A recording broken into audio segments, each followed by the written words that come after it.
Hello guys, magandang gabi sa inyo lahat. Ito si Mike Padua, Mr. Typhoon, at ibibigay na po natin sa inyo ang pinakahuling update sa dating bagyong si Wilma na namatay na po. Isa na lang po siyang remnant low sa may bisinidad ng Romblon at patuloy itong humihina. Samantala ang shear line ay dumaan-daan na yun sa may taas ng Kabikulan, sa Camnorte, sa may Northern Quezon. Nagpipenetrate yung ibang ulap ng mga thunderstorms patungo sa Metro Manila at hanggang sa may Rizal lamang po siya, Antipolo area, sa may area po ng Southern Tagalog provinces. And so far, yung ulan natin for the past 24 hours kahapon ay nasa between 30 to 60 millimeters. Pasok po dun sa forecast ng Weather Manila at Radyo NOAA. Yun din po ang forecast ng ECMWF. Okay? And so far, wala tayong natatanawan na kahit anong sama ng panahon sa susunod na 5 hanggang 14 na araw. Ayan po ang good news. Hanggang December 21, all clear po tayo. Habang papalapit na po ang Pasko. Sana wala na pong mabuo. Sana ito na po si Wilma, ang panghuling bagyo na yung 2025. Kasi 34 na ang buong Western Pacific. Kotang-kota na. Pati ang sa loob ng Philippine Air Responsibility ay umabot po ng 23 ang namuo. Okay? At ito ang ating Tagalog version. Pinaglilingkod sa inyo ng Typhoon 2000 at ng Naga College Foundation. At gusto ko rin pasalamatan ang ating partners, Aboitiz Power Corporation, the Bank of the Philippine Islands Sustainability. Kung interested kayo malaman kung ano itong BPI Sustainability, click lang po niyo yung link dito. Kung kayo nanonood sa Facebook, mayroon rin na link dito sa may baba ng description area ng video natin.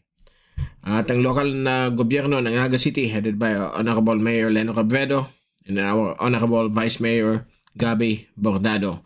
So ito na yun ang pinakalatest sa dating bagyo. At nakita niyo yung ulap niya ay nabanda dito sa bahagi nito sa may Romblon area.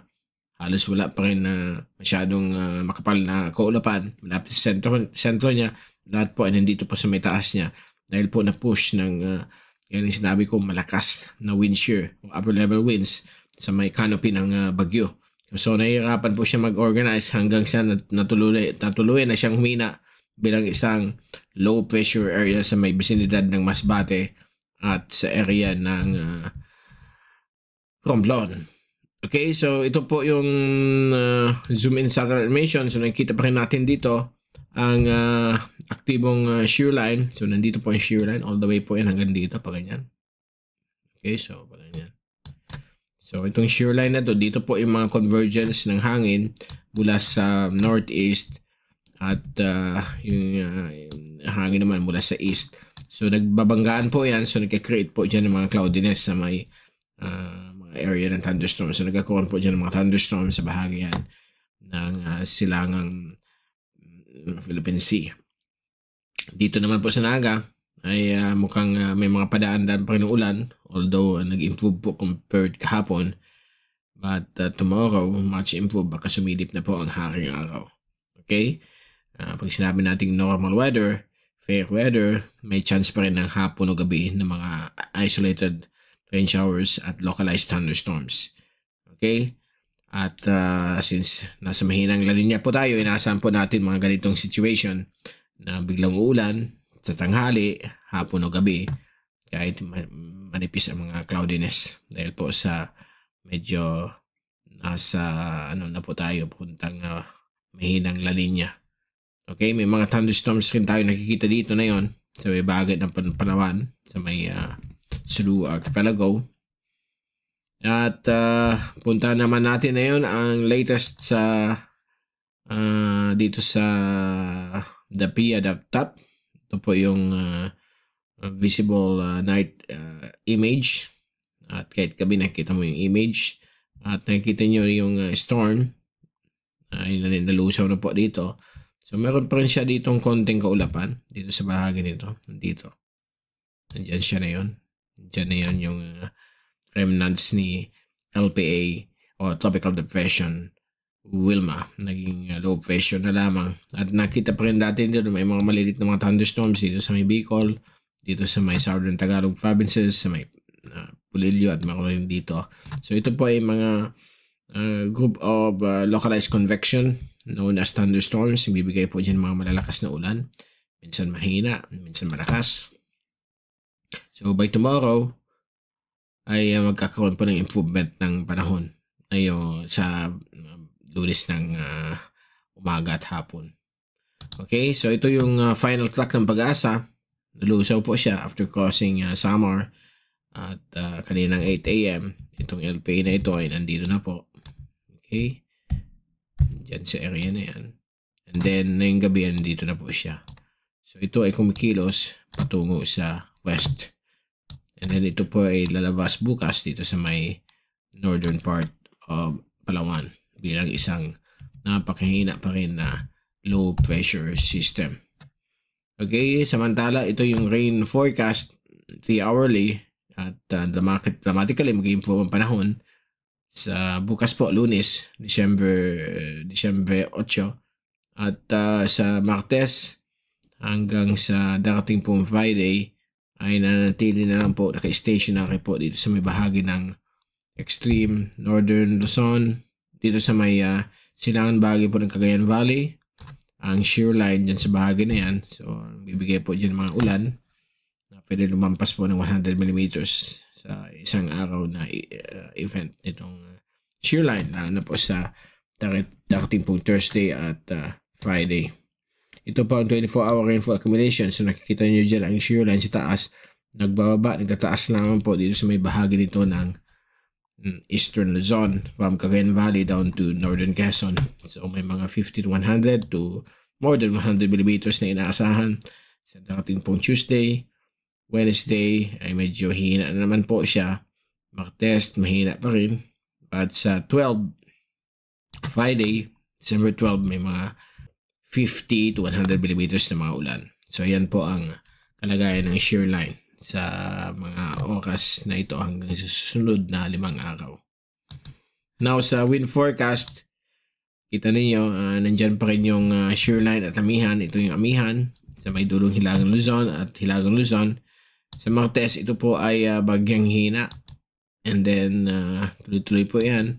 Pagdating po ng Sabado, next weekend o Friday, December 12, magkakaroon na ng panibagong surge naman po ng amihan.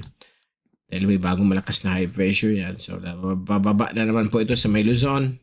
And then, sa darating pong Sunday, December 14 at Monday, December 15 na yan na po ang malakas na amihan na kasama po ang tinatawag nating shear line. So, itong shear line na ito, lagi yan magkatandem. Pag bumababa ang amihan, yung boundary niyan, yan ang shear line. So, bibigyan ng mga ulan po yan.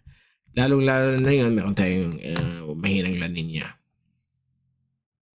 Okay, so far clear naman po ang Western Pacific. Taas-baba lamang po ng shear line na inasahan pa sa linggo. 2 Sundays from now, December 21, ayan po. May mga bababa na naman na amihan. At andyan naman yung shear line. Ganun lamang po ang ating panahon. Minsan mawala ang amihan, shear line, babalik na naman after 1 to 2 weeks. Vice versa. Okay, ganyan po ang situation. And wala naman pinapakitang any sama ng panahon so far. Okay, pagdating sa alon, manatili pong malalaki ang alon ng more than 3 meters. Sa East, North at West Philippine Sea, ngayong Lunes. Sa Martes, same situation. Miyerkules, Huwebes at Biyernes ay mananatili pong malalaking alon dito sa bahagi dito ng West, North at East Philippine Sea. Ang medyo okay naman po mangisda ay dito sa may central waters ng ating kapuluan. So dito sa area na ito ay magkakaroon dito ng wave heights of 0.5 to 1 meter. So suitable for fishing and sea travel. And bago tayo paalam, ito yung latest ensemble mula sa ECMWF courtesy of easterlywave.com. At pinapakita pa rin dito yung remnants ni LPA 93W o yung dating bagyong si Wilma, at pinapakita na ito at tatakbo dito sa may southern coastal waters, sa may southern o katimugang bagay po ng karagatan ng Vietnam. Okay, for the next 1 week. At sa Western Pacific ay napakaganda po. Wala po tayong nakikita dito any developing system. So everything is great. Okay, so napakaganda po ang ating next 2 weeks. Wala pong pinapakita, kaya good po ang ating conditions po dito. So hopefully walang pagbabago yan hanggang matapos ang 2025. Okay, so dyan muna natin tapos ang ating update. So far okay naman po ang panahon for the next 7 days hanggang 14 days. Wala pong pinapakita yung sama ng panahon. At magkikita ulit tayo sa dating Wednesday sa bagong update ng ating balik na po tayo sa dating tropical weather analysis. At ito si Mr. Typhoon nagpapaalam. Mag-ingat po tayong lahat. Be #weatherwiser. And maraming salamat po sa pagpunod nyo sa aking channel. God bless po sa inyo lahat.